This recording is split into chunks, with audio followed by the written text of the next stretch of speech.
ঈমান আনার পরে ইসলামের উপর আমল থাকার কারণে আমার দেশের মানুষ 17টি বছর বাড়িতে ঠিকমতো ঘুমাতে পারে নাই। সুতরাং যারা ঐক্যের বিরুদ্ধে বক্তব্য দেবে এদেরকে গলা ধরে মঞ্চ থেকে নামায় দিবেন। আর যারা ঐক্যের পক্ষে বক্তব্য দেবে তাদের জীবনের নিরাপত্তার জন্য বুকের তারা রক্ত ফেলে দিবেন। কোনো কিছু চাই না, যারা ঐক্য করতে চাইবে না জাতির কাছে জাতীয় গাদ্দার মুনাফিক হিসেবে পরিচিতি লাভ করবে। আমরা চাই সমস্ত আলেমরা এক হবে।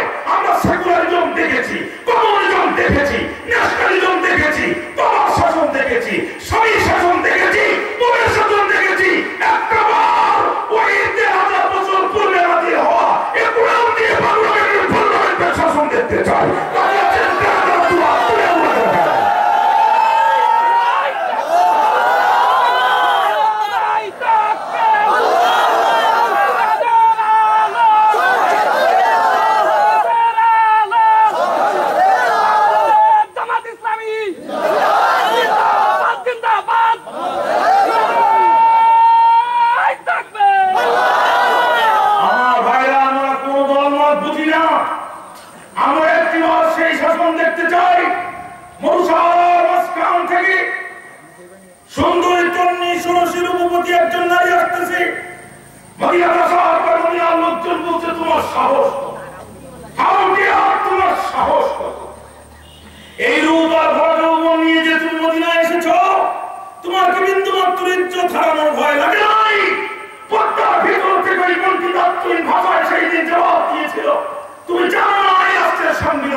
যখন মুখে দাঁড়িয়ে থাকলে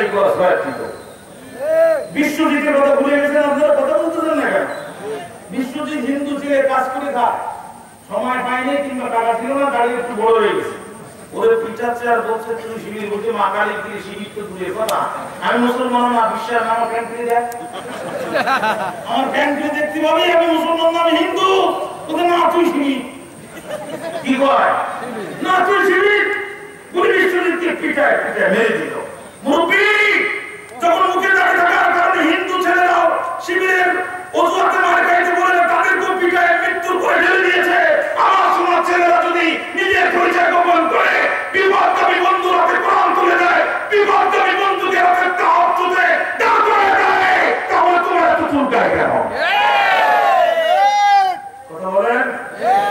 আচ্ছা আল্লাহ বলছেন মুসার মা সিন্ধুক বানাও, মুসাকে ঢুকাও, নীল দরিয়ায় ভাষা, সিন্ধুক বানায়া মুসাকে ঢুকাইয়া নীল দরিয়ায় ভাষানোর দায়িত্ব তোমার। মুসার পরিচয় গোপন করে যে ফেরাউন মুসাকে মারতে চায়, ওই ফেরাউনের রাজপ্রাসাদে ভিআইপি কামরা বরাদ্দ করে মুসার লালিত পালিত হওয়া যাবতীয় ব্যবস্থা তৈরি করে দেওয়ার দায়িত্ব আমি আল্লাহ। বলেন তো মুসা আলাইহিস সালামের মা যে সিন্ধুক বানিয়েছিল, মুসা আলাইহিস সালামকে ঢুকাইছিল, ওই সিন্ধুকের গায়ে মায়ে লিখে দিয়েছিল এটা মুসার সিন্ধুক, এই সিন্ধুকের ভিতরে আছে যে মুসা আসে যেতে চায় ফেরাউনের রাষ্ট্রের সাথে, এরকম লেখা ছিল নাকি পরিচয় গোপন করেছিল? তাই রব্বার যদি তারা পরিচয় গোপন করে আল্লাহ তাকে ফেরাউন যে তাকে মারতে চায় তার ঘরে আশ্রয় কি বড় করতে পারে? আমার সমাজ ছেলেরা পরিচয় গোপন করে মানুষকে কোরআনের দাওয়াত দেয়। মুরব্বি মুরব্বি তোমার এত কেন চুলকায়? কথা বলেন না ভাই আমার। মুসা আলাইহিস সালামের মা দিছে সিন্ধুক ভাষায়া এই উপমহাদেশের সবচাইতে যে কয়েকজন বড় বেশি আরবি জানে তার মধ্যে একজন হচ্ছে মোহাম্মদ আবুল হাসান আলী নদভী, নদওয়াতুল উলামা লখনৌ ভারতের একটি বিশাল ইউনিভার্সিটির প্রতিষ্ঠাতা। এই উপমহাদেশের অন্যতম একজন শ্রেষ্ঠ ইসলামী চিন্তাবিদ। তিনি তার সাহিত্য আমরা আরব বিশ্বে মিশরে আলাদারে করেছি ভাই আমার, গোটা আরব বিশ্বে তার লেখার সাহিত্য আরো পড়ানো হয়। তার সাহিত্যের মধ্যে তিনি লিখতেছেন মুসা আলাইহিস সালামের সিন্ধুক যখন নীল দরিয়া দিয়ে ফেরাউনের রাজপ্রাসাদ দিকে আসতেছে, মনে হচ্ছে নীল নদের ঢেউ ওই সিন্ধুককে চুমা দিতে দিতে ফেরাউনের রাজপ্রাসাদের দিকে নিয়ে আসতেছে। আম্মা আসিয়ার সাথে ফেরাউন আপনাদের বিরক্তি আসতে মনোযোগ আছে আমার?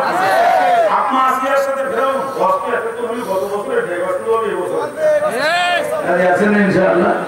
খুব বিরক্ত হয়ে যাচ্ছেন, আমি লম্বা আলোচনা করবো না, ইনশাআল্লাহ শেষ করে দিব। আমাকে তাকান, আম্মা আসিয়া আর ফেরাউন দুজন বসে এরকম নীল দরিয়ার পাশে বসে বসে পা লম্বা করে দিয়ে বাতাস খাচ্ছে আর গল্প করতেছে। হঠাৎ করে আম্মা আসিয়া দেখে কি যেন মনে মুক্তা হতো চারদিন রাতের মতো নদীর মাঝখানে জলদা করে চলতেছে।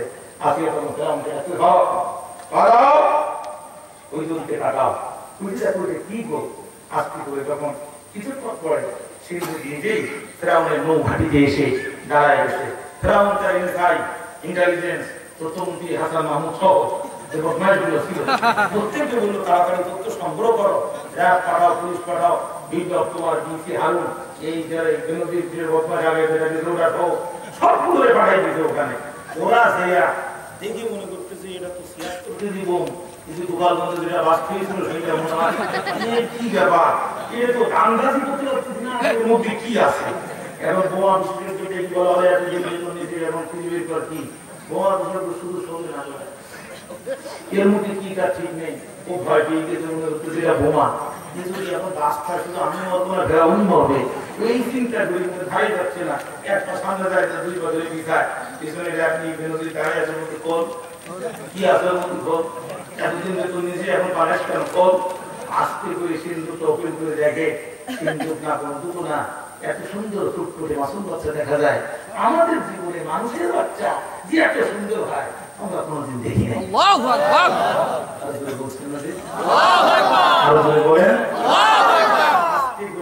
সন্তানটা তুলে আম্মা আসে তুমি একবার আসিয়া শুধু বাচ্চাটা যাও দেখিয়া তোমার পরাণ যাবে ঘুরাইয়া। আম্মা আসিয়া দৌড় দিয়ে চলে আসছে, মুসা আলাইহিস সালাম আম্মা আসিয়া তুলে গেছে। দীর্ঘদিন ফেরাউনের সাথে দাম্পত্য জীবনে কোন সন্তানের মা আসিয়া হতে পারেনি।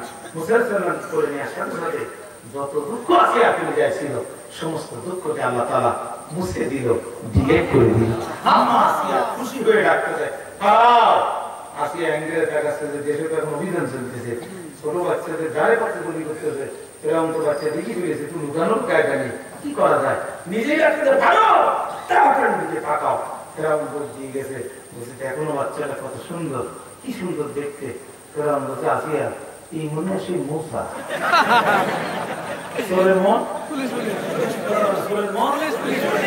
আল্লাহ পয়গম্বরকে মূসাকে ফিরআউনের রাজপ্রাসাদে ঢুকাইছিলেন পরিচয় প্রকাশ করে নাকি পরিচয় গোপন করে। মুরব্বি আল্লাহ দুইটা পয়গম্বরের পরিচয় গোপন করে ফিরআউনের দরবারে ঢুকাতে পারে, আমার ছেলেরা ইউনিভার্সিটি ঢুকে পরিচয় গোপন করে কেন তার বন্ধুদেরকে কোরআনে দাওয়াত দিতে পারবে না? এবার আম্মা সে বলছে ফিরআউন বাচ্চারা কেমন, দেখতে ভালো কিন্তু মনে হয় মূসা। খবরদার খবরদার, আচ্ছা তোমার লজ্জা করে না? তুমি না ঘোষণা করে যে আমার অল্প তোমার আলাপ তুমি বড় খোদা, এত বড় খোদায় মাসুম বাচ্চা দিকে ভয় পাবে, মানিজ্যতে লাগে না তোমার, লজ্জা সরল তোমার লাগে না? এই বাচ্চা কেবল নদী থেকে আমরা তুলে আনলাম, এই বাচ্চাটির নাম এখনো তোমার দেশের খাতায় ওঠেনি, মানে তো নিবন্ধন নেই, বাতিল অবস্থা আছে নিবন্ধন, তারপরেও তোমার দেশের খবরের কাগজ সকাল হলেই মূসা, তোমার দেশের টিভি গুলো প্রতি ঘন্টায় মূসা, তোমার দেশের টক শোর টাকাওয়ালা বুদ্ধিজীবীরা রাত 10টা থেকে 2টা পর্যন্ত শুধু মূসা আর মূসা, মূসা আর মূসা বিক্রি করে, আর তুমিও মূসার টেনশনে ঘুমাতে পারো না, লজ্জা সরল লাগে না? ফিরআউন যত বাচ্চা হত্যা করেছি ভালো করেছি, খবরদার এই বাচ্চার চোখের দিকে যদি তুই চোখ খুলে তাকায় তুই মনে করিস না যে তুই প্রেসিডেন্ট, তুই খোদা দাবি করে প্রেসিডেন্ট হয়েছিস, এই জন্য তোর কথা মতো সব চলবে। আমি কিন্তু প্রেসিডেন্টের স্ত্রী, সেনাবাহিনীর ভিতরে গোপন গোপনে আমার কিন্তু 10টা ব্রিগেডিয়ার জেনারেল আছে, 20টা ক্যাপ্টেন আছে, 50টা সেকেন্ড লেফটেন্যান্ট আছে, মালটা দেখতে সব তোর না, ভিতরে কিন্তু মাল আমারও আছে। বাচ্চাদের হাত দিবি তোর সেনাবাহিনীর ভিতর থেকে সর্বপ্রথম বিস্ফোরণ শুরু হবে।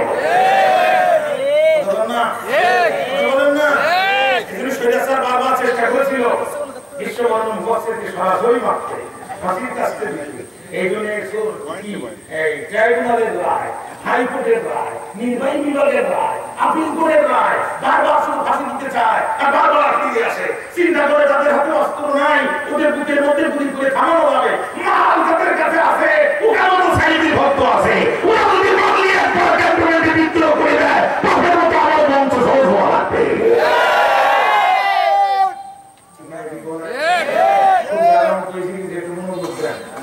মনোযোগ আছে আমার দিকে?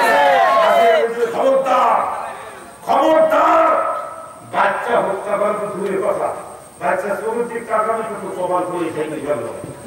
এই ক্যান্টনমেন্টের ভিতর থেকে সর্বপ্রথম বিদ্রোহ শুরু হবে। আপনি কি বলতে চান? কেউ তো সংসারই করবো না, কিন্তু আমার সে খুব সুন্দরী ছিল, কেউ যত খারাপ থাক আসে কাছে কোনো ছাড়তে চাইত না, সংসারই করবো না। বলছে আমার কি করতে হবে? বলছে তোর তো আইন নেই বলা, আমার চোখ ঠান্ডা, তোর চোখ ঠান্ডা না, এই বাচ্চাকে করতে পারবি না হত্যা। বলছে তাহলে এখন কি করবো? বাচ্চা দেখছি না কত সুন্দর, আসলে বাচ্চা সুন্দর, আমি তো এরকম গুলি মনে গুলি মোটা আসলে সুন্দর, আসিয়া তুমি যা বলিস তাই। বলছে তাহলে এখন কি করবো? দেব আমি তো আদর করি, আম্মা আসিয়া পাই নাও, ফেরাউন করে দাও, আসিয়া পাই নাও, ফেরাউন করে দাও। করে নিয়া বাম হাতের পকেট থেকে মুসা আলাইহিস সালামকে যখন নিচে মুসা আলাইহিস সালামকে আদর করতে যাবে, মুসা আলাইহিস সালাম পকেটটা আস্তে করে বের করে একটা খাওয়া দিয়ে বলছে বিশ্ববার খাওয়া। হাজার হাজার আওয়াজ না, রাত্রি ইন্টারনেট বন্ধ করে দিয়ে, রাত্রি ইন্টারনেট বন্ধ করে দিয়ে, টিভি বন্ধ করে দিয়া সারা দেশে রাত্রি হত্যাকাণ্ড চালাইছি। আর সকালবেলা বলতে দিয়ে আমার গণভবনে 4টি দরজা খোলা, হাজার দরজা হয় না, হাজার দরজা হয় না, দিছে 100। বেকায়দা ছোট জিনিস কিন্তু খুব বেশি লাগে, শর্টটা লাগার কথা ছিল কাঞ্চল, এটা স্লিপ করে লাগলো নাকের উপরে, যেই না নাকের উপরে আসছে মুসা আলাইহিস সালাম দিছে সব বেরিয়ে গেছে ফেরাউনের নাকে হাত। ফেরাউন ওখান থেকে কাটতে বলছে আসিয়া এতদিন খুঁজেছি তারে, সে এখন বাস করে আমার ঘরে। তাকে খুঁজছো আর কে বাস করে? বুঝি এই সেই মুসা। বলছে তার প্রমাণ কি? Look at my nose. Please, you don't believe, look at my nose. বিশ্বাস না করে আমার নাকের দিকে তাকান। আজকে বলছে নাক তো ঠিক আছে, নাকটা কানের জায়গায় যায় না। তুই আমার ঘরে বউ হয়ে সত্যি কথা বল, গতকালও কি আমার নাক এরকম বাঁকাচ্ছিল? কান্না আসে একটা নাক কেমন কেটে গেল। ওই বাচ্চাটা স্বাভাবিক, কিন্তু ওর খাবার ওজন অস্বাভাবিক। হাতিয়া আছে কাটা ভুল হয়, তার গোড়া দেখলে বোঝা যায়। জমিরা শিকারি হয়, তার গোপ দেখলে আন্দাজ করা যায়। ও মাসুম বাচ্চা, ও খাবার ওজন এত লাগবে কেন? ওর খাবার ওজনই বলে দিচ্ছে ও মুসা। ও পরিচয় গোপন করে আমার ঘরে এসেছে, ও আমার ঘরে থাকবে, আমার সুবিধা নিয়ে বড় হবে, একটু বড় হলে ইল্লাহ তাকবীর আওয়াজ দিয়া বক্তব্য তৈরি করে আমার খোদাগিরি মাটির সাথে মিশায় দিয়ে জমিন যাও আইন চলবে দাও, এই স্লোগান গান করবে। আম্মা সিয়ার এখন বলেন মুসা আলাইহিস সালামকে আল্লাহ বুঝাইছে, ফিরাউনকে সর মারাইছে পরিচয় দিয়ে না পরিচয় গোপন করে? আমার ছেলেরা পরিচয় গোপন করে তার বন্ধুকে নামাজের দিকে ডাকে, কোরআনের দিকে ডাকে, ইসলামী শাসন ব্যবস্থার দিকে ডাকে। মুরব্বি এত চুলকায় কেন বাবা তোমার? এত চুলকায় কেন? বেশি করে খাও বাবা, চুলকায় না। আমাদের বিরুদ্ধে চুলকায় কিন্তু শরীরটা শেষ পর্যন্ত বাড়াতে বাধ্য হয়েছে।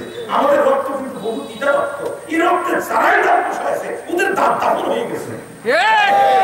দাঁত বসাইছে, দাঁত নাই, নমরুদ দাঁত বসাইছে, দাঁত নাই, শরীরের দাঁত বসাইছে, কাপড় ঢুকায় ফেলাইছে।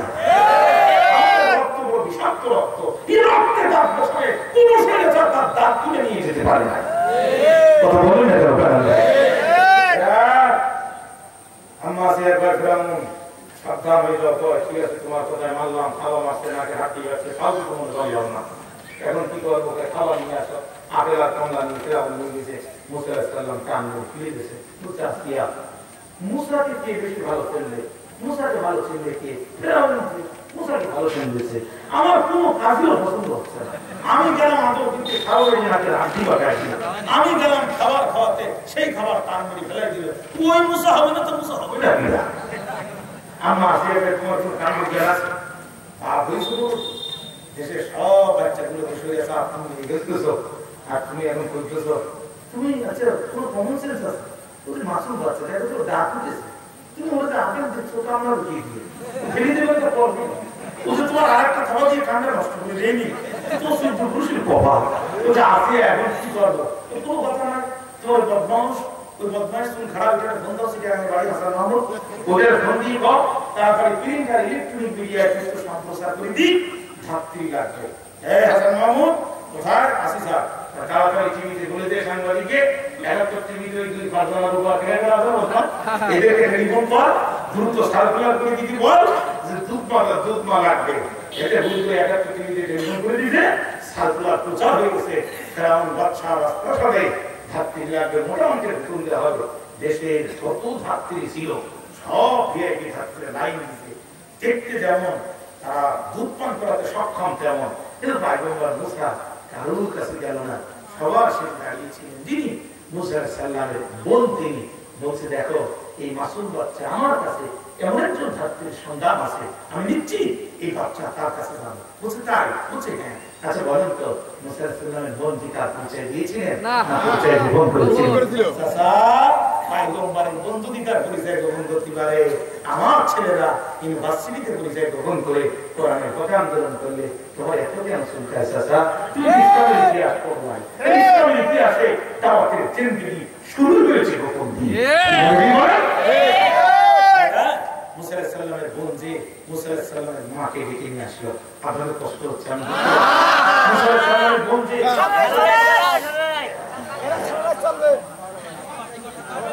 মুসা আলাইহিস সালামের বোন যে মুসা আলাইহিস সালামের মাকে ডেকে নিয়ে আসলো, নিয়ে আসার পর লাইনে দাঁড়ালো। বন্ধু কি বলবো, বন্ধু কি বলবো? বন্ধু বলার ভাষা নাই। লোহা সামনে চুম্বক ফিরে, চুম্বক যেমন লাভ দিয়ে লোহার সাথে জোড়া লাগে। নৌকাতে সফর করে এসে অনেক সময় বাচ্চারা মাছ ছাড়া থাকার পরে মাকে যখন দেখেছে লাভ মায় করে চলে গেছে। আল্লাহ ডাক দিয়ে কয় মুসার মা, ইয়া উম্মি মুসা, হে মুসার মা, হে মুসার মা, আমি আল্লাহ বলেছিলাম না যে আমি আল্লাহ ওয়াদা ভঙ্গ করি না। দেখ পরিচয় গোপন করে তোর মুসাকে এখন তোর করে ফিরাই দিলাম। খবরদার তুই যেন বলিস না তুই ওর মা, ওরা জানলে তুই ওর দুধ মাতা, আমি আল্লাহ তুই জানবো তুই ওর আসল মা। মুসা আলাইহিস সালামের পরিচয় দিতে নিষেধ করেছেন কে? আল্লাহ। কথা বলেন কে? আল্লাহ। চাচা আল্লাহ পরিচয় পয়গম্বরের মাকে বলে তুই যে অরিজিনাল মা এইটা তুই বলিস না, বরং গোপন কর। আমার ছেলেরা পরিচয় গোপন করে যদি মানুষকে কোরআনের দাওয়াত দেয়, চাচা আপনি এটা ভিন্ন কায়দায় প্রবাহিত কেন করেন? আপনি রাজনীতি কেন ঘুমান?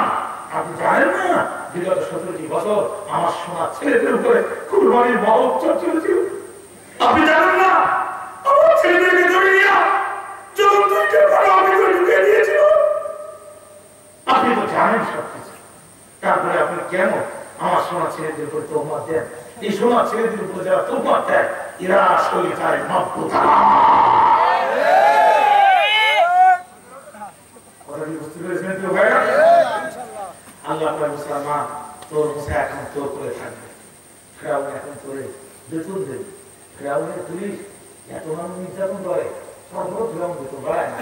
বেতন বাড়ানোর জন্য পুলিশের আন্দোলন করা লাগে, ওদের বেতন বাড়ায় 10 বছর পর পর। আর তোর বেতন দিতে হবে তোর ইচ্ছার উপর। তুই শুধু বলবি তাহলে একদিন না থাকি করবো না, বেতন 3 মুহূর্তের মধ্যে দিতে হবে না, কারণ তোর মুসা তুই পয়গম্বর, যে কোনো স্থানে মুখ দেবে না। তোর স্তন ছাড়া পৃথিবীর কোন নারী স্তন সে মুখ দেবে না। আমার মুসাকে লালন পালন করতে তোর মধ্যে কষ্ট হবে না।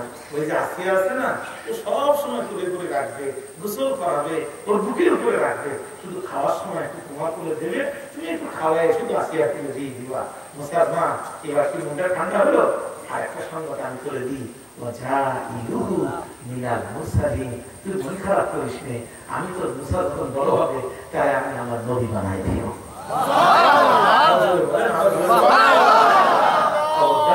পরিচয়টা তুমি দিস না, ও আমার পয়গম্বর মুসা আর তুই ওর মা, পরিচয় দিতে নিষেধ তুমি দিলা? আল্লাহ পরিচয় দিতে নিষেধ। বাবা তাহলে আত্মগোপন ইসলাম ইতিহাসে আছে না নাই? আছে। আছে না নাই? ইউসুফ আলাইহিস সালাম ঘটনা বলার উদ্দেশ্য আমার না, আমি যদি একটি এক্সাম্পল টানতেছি। ইউসুফ আলাইহিস সালাম সিয়ারে বসে আছে, তার ভাইরা সামনে ধরা পড়ে চলে আসছে। ইউসুফ আলাইহিস সালাম চিনতে পেরেছে ওই আমার ভাইরা। বলেন তো ইউসুফ আলাইহিস সালাম পরিচয় দিয়েছিলেন না পরিচয় গোপন করেছিলেন? আর কোন ভাই আছে? বলছি হ্যাঁ আছে। কি নাম তার? বিনিয়ামিন।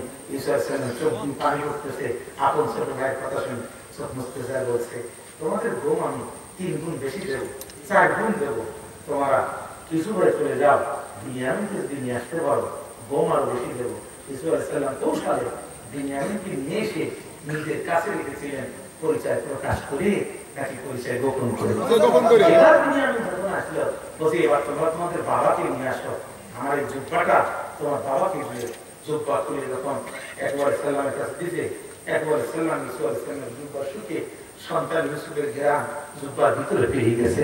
ভাইরা আমার বলেন ইউসুফ আলাইহিস সালাম কৌশলে বাবার কাছে জুব্বা পাঠানোর সময় পরিচয় প্রকাশ করেছিলেন নাকি পরিচয় গোপন করেছিলেন? ভাইরা তাহলে পরিচয় গোপন করে দিনের দাওয়াত দেয়া 1000 কোটি বার জায়েজ। নিজের পরিচয় গোপন করে ইসলামের সঠিক দাওয়াত দেয়া 1,00,000 কোটি বার জায়েজ। যারা এটা নিয়ে সমালোচনা করবে এরা শরীয়তের নব্য দালাল হিসেবে নিজেদেরকে প্রকাশ করবে, আর সবচেয়ে মজবুত মানুষের উপরে নতুন করে জুলবে কবলা চালাইতে। কথা কি বুঝতে পেরেছি? এখন আসেন সিদ্ধান্ত দুইটা, হয় জীবন দিব না আত্মগোপন করবো। কান্ট্রোমাই পয়েন্ট ওই জায়গায় ফিরে যেতে চাই। আপনার বক্তৃতা ভুলে গেছেন? আমার এখন যুবকরা বললো দেখো শাহাদাত জীবনের কামনা মোদের, শাহাদাত জীবনের বাসনা মোদের, শাহাদাত আমরা পালন করতে চাই, কিন্তু একটা বিষয় আছে, আমরা 7 জন যুবক দাঁড়িয়ে গেছি, পরিচয় প্রকাশ করে গেছি, আমাদের নাম জানাজানি হয়ে গেছে, কিন্তু এখন বহু বান্ধব গোপনে গোপনে ইমান নিয়েছে। আমাদের যদি প্রকাশ্যে তারা ফাঁসির কাছে ঝুলে যায় তাহলে গোপনে যারা ইমানদার এরা বড় শান্তিও থাকবে, এদের উপরে জুলুম হবে। একজন মানুষ আরেকজনকে বলবে এটাও ইমান নিয়েছে, তাকেও নিয়ে ফাঁসির কাছে ঝুলাবে। আমাদের 7 জনের জন্য হাজার হাজার মানুষ জুলুমের শিকার হবে। অতএব আমরা যেহেতু সংখ্যা এখন কম, এখন শাহাদাতকে আমরা বেছে না নিয়ে চলো আমরা আত্মগোপনের মধ্যে চলে যাই। ভাইরা আমার এই যুবকের সিদ্ধান্ত নিয়ে রওনা দিতে সকাল হওয়ার আগেই একটা গুহা দেখছে, গুহার ভিতরে ঢুকতেছে, নিজেরা পরামর্শ করতেছে, একজন আরেকজনকে বলছে গুহা থেকে ভয় পেও না, কেন শুরু না রব্বুকুম ওই গুহার ভিতরে রাস্তায় তোমাদের রথ তোমাদের জন্য প্রশস্ত করে দিলেন। সাতজন যুবক গুহার মধ্যে প্রবেশ করলো, যখন গুহার দিকে রওনা শুরু করে দিল, যখন একটা কুকুর পিছনে পিছনে যায়, তখন কুকুর যায় তারা যে কুকুর আবার আসে, আবার তারা সব তুই কি বিপদে ডাকিয়ে আমি তলায় বাসি না, তোর আমার নতুন দাঁড়া, তুই কুকুর আবার সাথে আসিস কেন? কুকুরকে তো তুই দাঁড়ানোর চেষ্টা করে, এক পর্যায়ে নিকৃষ্ট প্রাণী কুকুরের জবান খুলে গেল। কুকুর ডাকতে বলল, আল্লাহর গোলামেরা রে, ও আল্লাহর বন্ধুরা, আমারে তোমরা ভুল বুঝো না। আল্লাহ কুকুরের জবান খুলে দিল। কুকুর ডাক দিয়ে বলল, এ যুবকেরা, তোমরা গুহার মধ্যে গোপন আত্মগোপন করো, আমি তোমাদের দারোয়ানের মতো ডিউটি দেব। মন খারাপ করো না, আল্লাহ আমার মানুষ বানাই নাই। মানুষের মতো চিৎকার করে আমি আল্লাহর প্রশংসা করতে পারি না, মানুষের মতো আমি আল্লাহকে সিজদা দিতে পারি না, মানুষের মতো আমি আল্লাহকে রুকু দিতে পারি না। এই জন্য আমার মনে বড় কষ্ট আছে। বাকিটা জীবন তোমাদের ডিউটি করে, তোমাদেরকে ডিউটি করে আমি এই প্রতি আমি আল্লাহর শুকরিয়া করতে চাই। কাজে তোমরা আমাকে আপন ভাবো, পর ভাবিও না। কুকুরের জবানকে আমার আল্লাহ তাআলা খুলে দিল। গুহার মধ্যে সাত যুবক ঢুকে পড়ল, দুটো হাত তুলে দোয়া করল, রব্বানা আতিনা মিন লাদুনকা রাহমাতাও ওয়া হাইয়্যি লানা মিন আমরিনা রাশাদা। রব্বানা, হে আমাদের প্রতিপালক, আমরা তো তারা তোমার দ্বীনের জন্য ব্যবসা ছেড়েছি না আল্লাহ, আমরা তারা ব্যবসা ছেড়েছি, ঈমান ছাড়ি নাই আল্লাহ, আমরা তারা রাসবারে সন্তান চলে গেছে, ঈমান আনি নাই আল্লাহ, আমরা তারা ব্যবসা প্রতিষ্ঠান চলে গেছে, ঈমান বিক্রি করি নাই আল্লাহ, চাকরি বিক্রি করেছি, ঈমান বিক্রি করি নাই আল্লাহ, এলাকা ছেড়েছি, ঈমান বিক্রি করি নাই আল্লাহ, দোয়ার মধ্যে আশ্রয় নিয়েছি, ঈমান বিক্রি করি নাই। সুতরাং প্রভু গো মিন লাদুনকা রাহমা, তোমার পক্ষ থেকে আমাদের জন্য রহমতের দরজাকে উন্মুক্ত করে দাও। ওয়া হাইয়্যি লানা মিন আমরিনা রাশাদা, আর তুমি আমাদের নিজেই পথ দেখায় দাও। জোরে জোরে বলেন আল্লাহু আকবার, আল্লাহু আকবার বলে। আল্লাহর নবী ওরা যখন আমার কাছে গুহার মধ্যে ঢুকে দুটো হাত তুলে দোয়া করে দিল, আমি আল্লাহর দোয়া মঞ্জুর করে নিলাম। হাদারাবনা আলা আযানিহিম ফিল কাহফি সিনিনা আদাদা।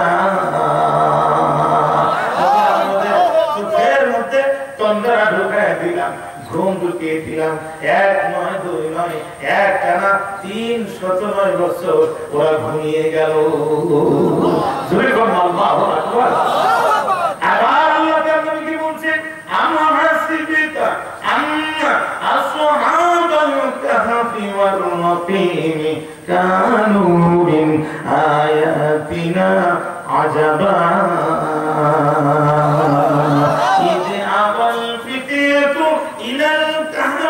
فقالوا ربنا آتنا من لدنك رحمة وهيئ لنا من أمرنا رشدا। الله أكبر।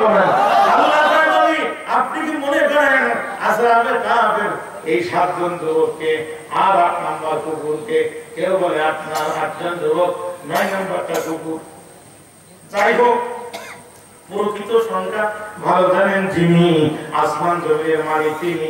এদেরকে 309 বছর ঘুম পড়ায় রাখা আমি আল্লাহর পক্ষে কি মোটো বিস্ময়কর ব্যাপার? জোরে বলেন না। মোটো যে আল্লাহ তাআলা খুঁটিবিহীন এই বিশাল বিস্তীর্ণ আকাশকে আপনার মাথার উপরে উঁচু করে রেখেছে, একটা খুঁটি নাই। একই আকাশে আমার বাংলাদেশে বৃষ্টি হচ্ছে, সেই টাইমে একই টাইমে দুবাইতে 43 ডিগ্রি সেলসিয়াস তাপমাত্রায় আল্লাহ তাআলা সেখানে গরম দিচ্ছে। একই আকাশে আমেরিকায় টাইফুন ঝড় হচ্ছে, সেই আকাশে কানাডায় বরফ পড়তেছে। ফুটিবিহীন বৈচিত্র্যময় আকাশ, গোটা পৃথিবীতে তিনি গাল করে রেখেছেন। 309 জন যুবককে গুম করে রাখা তার জন্য কি মোটো বিস্ময়কর কথা না? হযরত আবু বকর একবার বিরক্ত হয়ে যাচ্ছে, মনোযোগ আছে আমাদের। হযরত আবু বকর রাদিয়াল্লাহু তাআলা মৃত্যুর পূর্বে বলছে, শোনো, আমি যখন মারা যাবো আমাকে গোসল করানোর পর, কাফন পরানোর পর, আমার জানাজা নামাজ পড়ানোর পর আমার লাশটা তোমরা রাসূলুল্লাহ রওজার সামনে নিয়ে যাবে। যদি রওজা শরীফের তালা দরজা একা একা খুলে যায় তাহলে নবীর পাশে তোমরা আমাকে ঘুম পড়াবে। ভাইরা আমার, হযরত আবু বকর ইন্তেকাল করলেন, তালা গোসল করানো হলো, কাফন পরানো হলো, জানাজার ইমামতি করা হলো, নবীকে রওজা শরীফের সামনে নিয়ে যাওয়া হলো। নিয়ে যাওয়া হলো যখন রওজা শরীফের দরজা খুলে গেল, তখন ভিতর থেকে আওয়াজ আসলো, উদখুলুল হাবিবা ইলাল হাবিবি, ওরে তোমরা দেরি করো না, বন্ধুর কাছে বন্ধুকে শোয়া দাও। আল্লাহু আকবার। হযরত আবু বকরের সময় যদি এমন কারামত করতে পারে তাহলে আল্লাহ তাআলা এই আসহাবে কাফের যুবকদের 309 বছর গুহার মধ্যে ঘুম পড়ে রাখা, এটা কি আমার আল্লাহর জন্য বড় বিস্ময়কর ব্যাপার হতে পারে? ভাইরা আমার, হযরত ওমর মসজিদে নববীতে খুতবা দিচ্ছেন, 1200 কিলোমিটার দূরে যুদ্ধ চলছে। হযরত সারিয়া রাদিয়াল্লাহু তাআলার নেতৃত্বে হযরত ওমর খুতবাতে অবস্থায় হঠাৎ করে আঙ্গুল উঁচু করে বলছে, ইয়া সারিয়াল জাবাল আল জাবাল, ও সারিয়া, ও সারিয়া, পাহাড়কে পিছনে রেখে যুদ্ধ পরিচালনা করো। হযরত সারিয়া 1200 কিলোমিটার দূর থেকে ওমর রাদিয়াল্লাহু তাআলার এই আওয়াজ নিজের কানে শুনতে পেলেন। তিনি পাহাড়কে পিছনে রেখে যুদ্ধ পরিচালনা করলেন, যুদ্ধে বিজয় লাভ করলেন। মদিনাতে ফিরে এসে হযরত সারিয়া বলছেন, ওমর, আপনি যে মদিনা থেকে আমাকে হুঙ্কার দিয়ে বলেছিলেন, ইয়া সারিয়াল জাবাল আল জাবাল, ও সারিয়া, পাহাড়ের পিছন থেকে, পাহাড়ের পিছন থেকে তুমি যুদ্ধ করো। আমি 1200 কিলোমিটার দূরে ইরাকের মাটি থেকে আপনার সেই আওয়াজ নিজের কানে শুনেছি। আমি যুদ্ধের কৌশল পরিবর্তন করেছি, আল্লাহ আমাকে বিজয় দান করেছে। আরো জোরে বলেন, আরো জোরে বলেন। এই আমার মুসলমান আমর ইবনে আসের নেতৃত্বে মিশরের বিজয় লাভ করলো। মিশরের নীল নদের পানি শুকিয়ে গেল। আমি দোয়া করব, আপনাদের কষ্ট হচ্ছে, আমি বুঝতে পারছি। মনোযোগ আছে, বলেন তো আল্লাহু আকবার। আরো জোরে বলেন আল্লাহু আকবার। হযরত আমর ইবনে আসের নেতৃত্বে মিশরের মুসলমানরা জয় লাভ করলো। নীল নদের পানি শুকিয়ে গেল। আমর ইবনে আস বলল, আমাকে চিঠি দিল, নীল নদের পানি নাই, কৃষকরা চাষ করতে পারছে না, কি করবো? হযরত ওমর তখন একটা চিঠি দিল, নীল নদ, তুমি যদি আল্লাহর হুকুমে পরিচালিত হও তাহলে পানিতে ভরপুর হয়ে যাও, আর তুমি যদি শয়তানের হুকুমে পরিচালিত হও তোমার পানি আমাদের কোনো দরকার নাই। আমাদের পানি দেবেন যিনি, আসমান জমির সৃষ্টিকর্তা তিনি। জোয়ান নামাজের পরে হযরত আমর ইবনে আস লোকজনকে নিয়ে নীল নদের কিনারে ভিড় করে যখন চিঠিটি ছুঁড়ে মেরেছে, মুহূর্তের ভিতরে নীল নদ পানিতে ভুলে গেছে। সেই সময় চিঠি পাওয়ার পর থেকে আজ পর্যন্ত সেই আফ্রিকা উগান্ডা থেকে পৃথিবীর 10টা রাষ্ট্রে নীল নদ প্রবাহিত, আজও পর্যন্ত নীল নদের পানি এক চুল পরিমাণ কমে নাই। জোরে বলুন সুবহানাল্লাহ।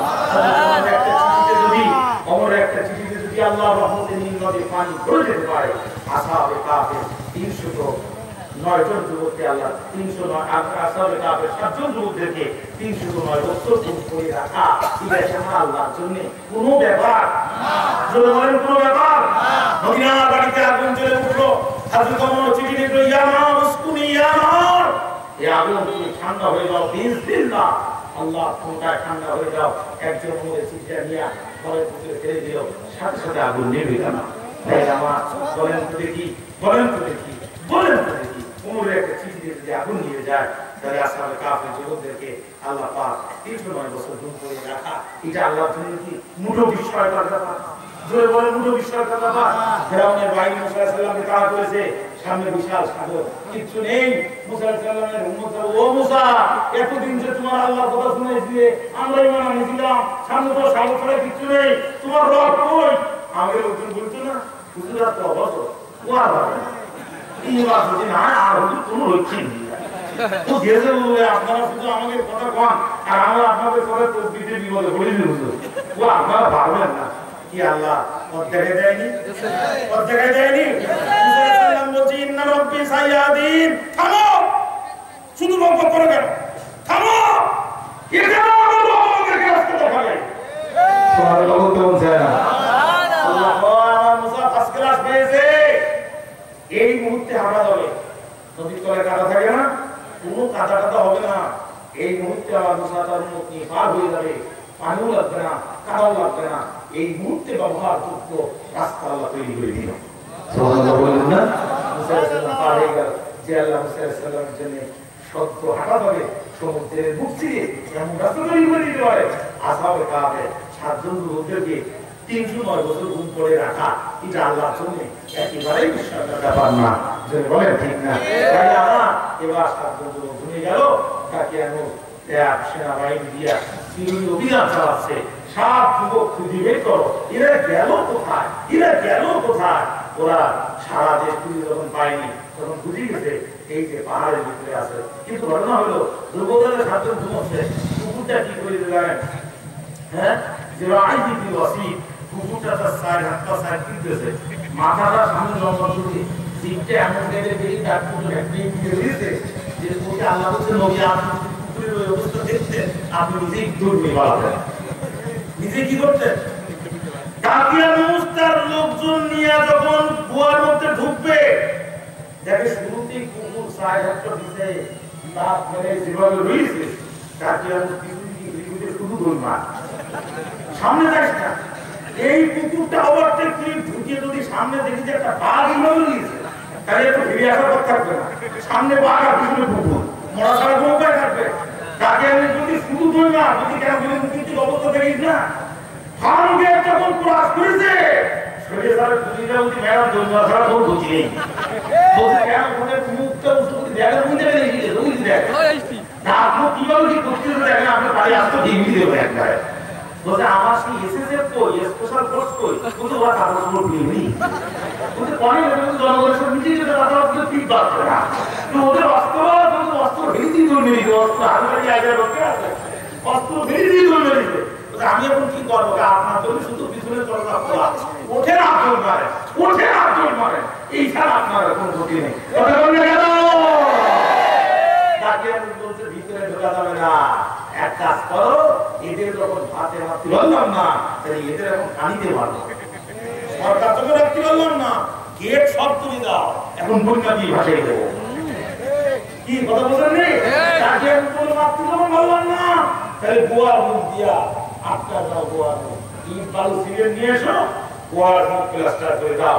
তোরা দৌড়লে কি মরে যাবে তাই না আমার গোহার আপনার বিরক্ত হয়ে গেছে গোহার মুখে যখন প্লাস্টার করে দেওয়া হলো ওই জাতীয় মুখের গোয়েন্দা বাহিনীর ভিতর হয়ে পরিমাণদার ছিল আরে সরিষার ভিতরে ভূত কিন্তু সব জায়গায় থাকে আল্লাহ সাইদিকে বারবার চেষ্টা করে যখন ফাঁসির কাছে ঝুলাতে পারল না তখন সৈরাচার হার্ট অ্যাটাকের নাম করে বঙ্গবন্ধু মেডিকেল কলেজে নিয়ে এসে আইসিইউতে ঢুকাইয়া অপারেশনের নাম করে ইঞ্জেকশন যখন পুশ করা শুরু করেছে তৈরি করা শুরু করেছে ওখানে একজন ইমানদার ব্যক্তি আল্লাহ তাআলা চেক করে ভিডিও করে এটা প্রকাশ করে দিয়েছে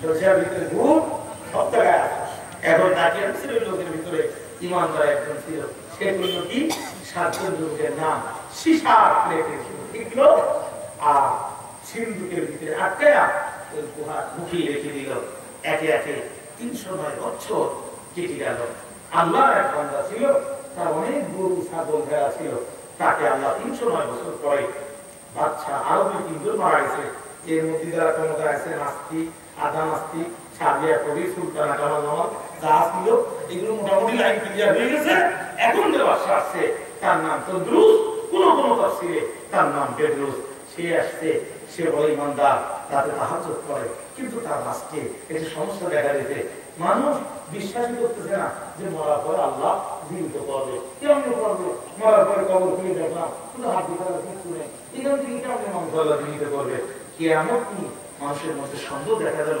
বাদশা বেদরুস তদ্রুস তাহাজ্জুদের নামে 58 বছর তিনি রাজত্ব করেছিলেন তিনি তাহাজ্জুদের বিছানায় কান্না শুরু করে দিলেন চোখের পানি ফেলা শুরু করে দিলেন আল্লাহ ইসলাম কৃষকের মনের মধ্যে আল্লাহ ইলহাম দিয়ে দিল, চিন্তা করলো যে এই যে পাহাড়ের মুখ কাটলো, এই যে এখন আমরা যদি খুঁজতে পারি এর ভিতরে জায়গা আছে, আমার এই গুলো এখানে ঠিকঠাক মতো রাখতে পারবো না, বর্ষার সময় বেসমেন্টের না।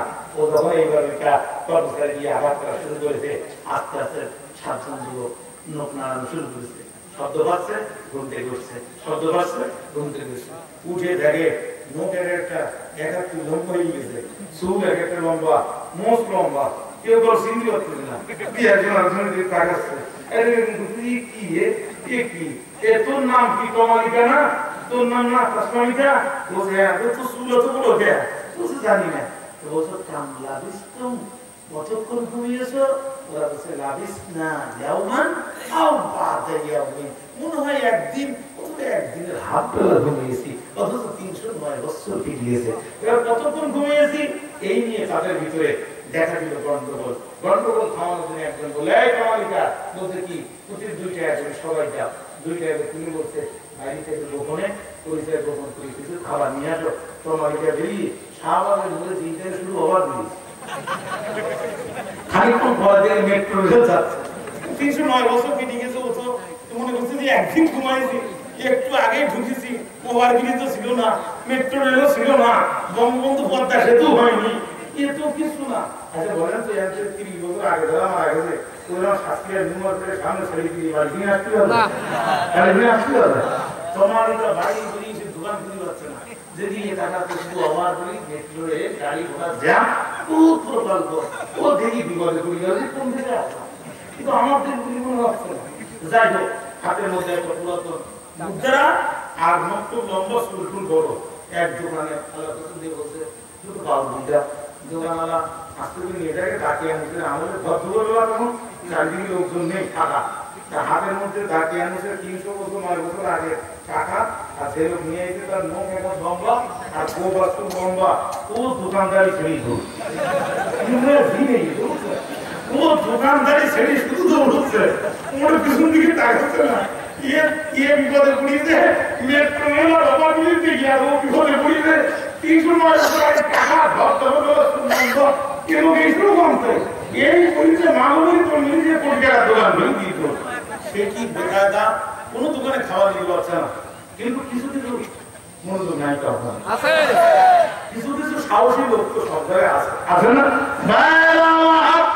আর দোকানে যখন গেল তখন দিয়ে বলে শোনো এই না আমাদের খাবার দাও, খাবারটা নিয়ে বলছো তুমি কিরা, নখ কেন লম্বা, চুল কেন লম্বা, এই টাকা কই পেয়েছো, 309 বছর আগের টাকা, বাচ্চা আছে ওখানে মধ্যে জ্ঞান, তুমি কি গুপ্তধনের সন্তান পেয়েছো, হাত করে হাত ধরে বললো সত্যি কথা বলো, এই সোনার টাকা কই পাইছো, এই রূপার টাকা কই পাইছো, এই গুপ্তদান তোমার মধ্যে তোমার ছাড়বো না,